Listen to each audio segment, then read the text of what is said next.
Que Rogério Ceni é um dos maiores personagens da história do futebol brasileiro, isso ninguém tem dúvida. Um homem que construiu sua carreira baseada no inconformismo e na liderança. Não tem pra passear, não tem pra perder tempo, senão não vem ninguém, gente. Tá um time de menino aqui, ó. Nós viemos pra ser campeão, nós viemos pra ganhar, nós viemos pra passar de fase. Eu não vim pra perder, não, gente.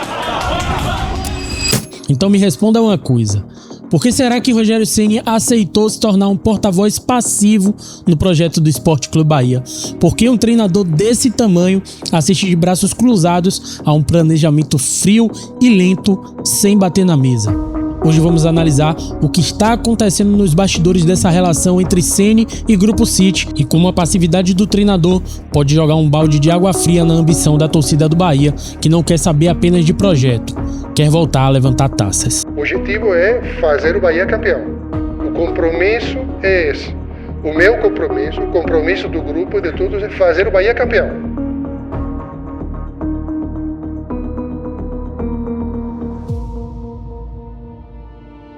Ninguém aqui tá dizendo que Rogério Ceni não trabalha ou que ele quer o mal do Bahia. Pelo contrário, ele parece ser um cara extremamente bem intencionado, que estuda o jogo e que realmente deseja ver o clube em um patamar mais alto. Se você pergunta aonde eu fui, desde o São Paulo como goleiro e todos os clubes que eu passei, os que deram com título, sem título, se tem uma coisa que eu nunca fui, foi acomodado, que eu nunca tive preguiça de trabalhar.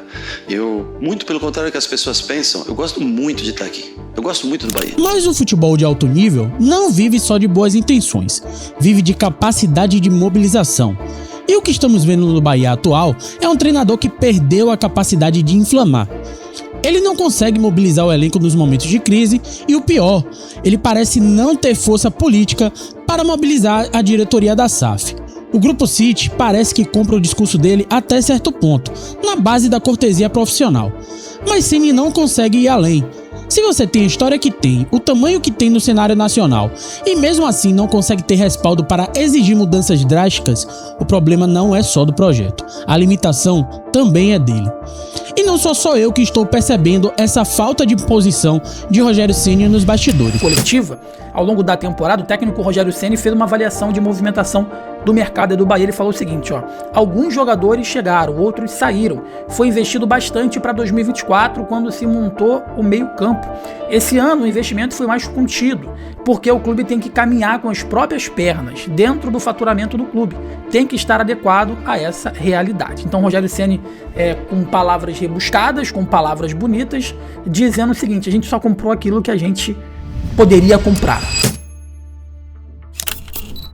O paradoxo de Manchester, o que Guardiola fez, que Ceni não faz. No dia 1º de julho de 2016, Pep chega a Manchester para assumir um de seus trabalhos mais desafiadores. Depois de reestruturar o Barcelona e se aventurar no futebol alemão no comando do Bayern de Munique, Pep tem a tarefa de fazer virar o projeto de investimento do City. Ali ficava claro que mesmo depois de já terem conquistado a Premier League em 2012 e 2015, os árabes, donos do clube, queriam alçar voos maiores rumo à consolidação do trabalho esportivo na Inglaterra e em busca da dominação da Europa. A primeira temporada de Pep na Inglaterra tinha um grande objetivo: o início da implementação de um modelo de trabalho. Se seu antecessor Manuel Pellegrini era adepto do 4-2-3-1 com os meias Davi Silva e De Bruyne como pontas para abrirem o corredor aos laterais, Pep chega para deixar de lado o que era construído e começar a fundação de um novo City. Naquela janela, os cofres de Manchester já começavam a movimentar dinheiro rápido. Stones, Sané, Gabriel Jesus, Gundogan, Nolito e Cláudio Bravo chegavam à cidade em uma janela que o City movimentou mais de 200 milhões de euros. O 4-3-3, que trabalhava muitos toques de bola e manipulação do adversário, começava a render frutos. Guardiola foi pro mercado para encontrar peças que entregavam exatamente o que ele queria. Pep nunca foi lá de se adaptar muito para os grupos em que ele chegava. Ele chegava com um modelo de jogo vitorioso e contratava as peças que se encaixavam nesse modelo. Existe um grande mito que o Manchester City só virou o que é hoje porque o dinheiro do grupo resolveu tudo sozinho. Isso não é verdade. O projeto deles começou em 2008. Até a chegada de Pep Guardiola em 2016, o City era apenas um clube rico, mas que ainda batia a cabeça. Em 8 anos, antes de Guardiola chegar no Manchester City, eles conseguiram conquistar apenas 5 títulos. Sabe quantos títulos foram com Guardiola em 9 anos? Mais de 20. Qual a diferença disso? Guardiola não chegou lá para ser um funcionário obediente ao projeto.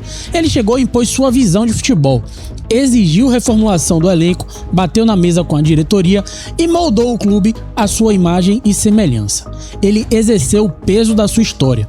Rogério Ceni tem tamanho para fazer o mesmo no contexto do futebol brasileiro. Porém, lhe falta muita postura. Olha a diferença da mentalidade de quem chega para ser o dono do projeto e de quem chega para ser somente um funcionário apoiado na muleta do projeto a longo prazo. A muleta do projeto e a blindagem da SAF. Alguém pode chegar aqui nos comentários e argumentar da seguinte maneira: mas o Manchester City estava muito mais maduro estruturalmente falando quando Guardiola chegou do que o Bahia está hoje. Eu concordo com isso, não tiro sua razão. Mas pense um pouquinho comigo. Por que será que a diretoria do Manchester City não renovou com aqueles técnicos que lá começaram e acreditaram no projeto desde o início e ainda por cima ganharam títulos importantes como a Premier League?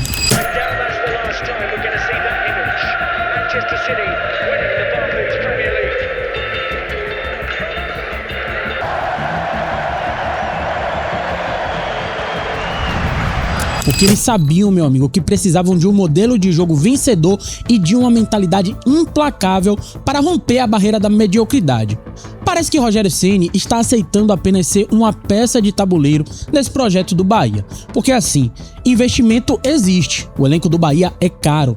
Porém, Rogério Ceni não consegue ir além, não consegue, com um pouco que tem, mostrar capacidade de ser um vencedor, assim como Roberto Mancini e Pellegrini fizeram no Manchester City no início do projeto, aonde o orçamento também era limitado, mas o suficiente para lhe dar a possibilidade de sonhar com um pouco a mais. O pior de tudo isso é ver Ceni se apoiar na muleta da fase do projeto. Sempre que a corda aperta, o discurso corporativo entra em campo para justificar o injustificável. Justificar falta de desempenho e de padrão tático com esse argumento de que o projeto precisa de tempo é você reduzir o seu próprio tamanho e sua capacidade. O risco real para a carreira. O torcedor do Bahia precisa abrir os olhos, mas o próprio Rogério Ceni também. Lembram do início do projeto do Manchester City? Como eu falei, eles tinham um investimento ainda limitado, apesar de muito bom, mas a estrutura estava longe da ideal. Porém, técnicos como Mancini e Pellegrini tiveram a competência de entregar títulos de Liga e de Copa naquele cenário imperfeito. Ceni não está conseguindo fazer isso no cenário do futebol brasileiro. Se olharmos para o histórico dele, ele saiu mal de quase todos os clubes por onde ele passou recentemente, sem deixar um legado de jogo ou de evolução estrutural, com a clara exceção do Fortaleza. Se ele sair do Bahia desse mesmo jeito, aceitando passivamente o ritmo da SAF e sem entregar resultados expressivos, ele vai carimbar no seu currículo o status de um treinador comum, daqueles que rodam o Brasil a cada 6 meses, porque nenhum clube tem paciência e projeto como o Bahia tem para suportar a lentidão da entrega de Rogério Ceni. Ele precisa decidir se quer ser o Guardiola do Nordeste, que impõe sua história e muda o patamar, agregando filosofia e entrega, ou se vai continuar sendo apenas um porta-voz simpático de um projeto corporativo que claramente pensa além dele no futuro.